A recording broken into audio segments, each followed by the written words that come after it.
We entered the hall when Ardalan came out of a room, stylish as always and in the style of the Muscats. With a gesture of his hand we sat on the sofas. I still had the anxiety and the electrified state. Ardalan Muscat's gaze passed over all of us. So what do you want to know? Even though I know that he is going to destroy and even destroy the Muscat's reign. Human said. You and your way of life brought the matter here. We came to stop the rebellion and the hounding of some Muscats, the dirtiest corners of the Muscat family, debts and frauds. This family has everything from you. Now they want to have a share of this limitless wealth for the rest of their lives. Ardalan chuckled and said, They have everything from me. Whenever they complained about them. They reached out to me. Now they are pulling horns and shoulders for me. I said. They don't want you to marry a young woman again because they are afraid of being deprived of your inheritance and everything going to that woman. Ardalan laughed. That's really interesting. How did you know that? Young man.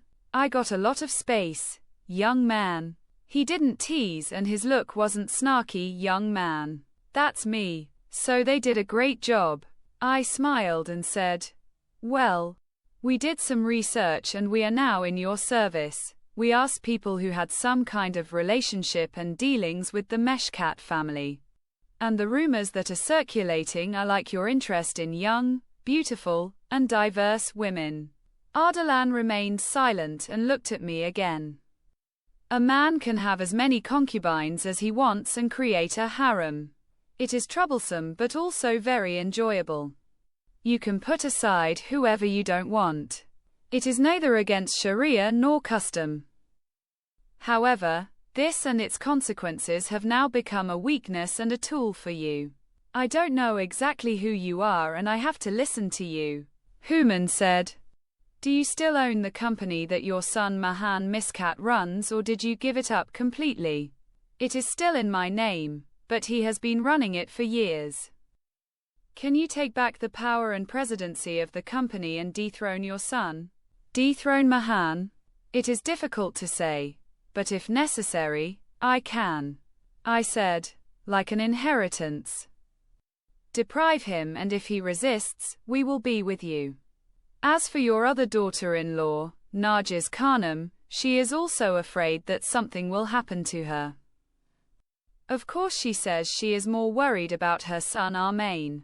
Ardalan looked at me intently this time, and anxiety came over me again.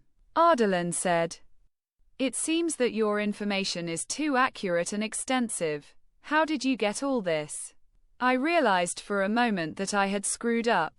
Human said, So we found out that she suddenly lost her husband, who was one of your sons. And there is no news of that past life, luxury, blessings, and wealth, and you are helping her to stay on her feet. Her son Armain is also in trouble, but he lives off your secret charity, and the fact that when it comes to dividing his property, everyone is sharpening their teeth with this amount. Which has been seen many times and is natural, that is what Aryan meant. Ardalan leaned back on the sofa and said, That is true. What exactly do you want from me now? Human said. All the weaknesses of the Meshkats, Mahan Meshkat should be boiled like a frog in boiling water so that he himself does not realize that he is dying and being cooked. This power and his current position will disappear overnight and go up in smoke. Mahmud and his wife, Yusuf and Hadith, Mary, Nargis Meshkat. Ardalan. Why don't you say anything about Mona?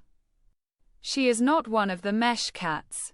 You want to go to the point of their death and how are you sure that I want them to die, or that I will allow it? It is true that I said go to hell and I divorced my wife, but in the end they are dragging the Meshkat family, a family with billions of tomans in capital. Human said, Mona, Muz, is a little different from other Muscats in this regard. She rejected her boyfriend and told him that our class gap is too big and they don't get along. But the reason for this disagreement is loneliness, and the fact that this wealth is not for her. Mr. Muscat, your daughter prefers solitude and celibacy.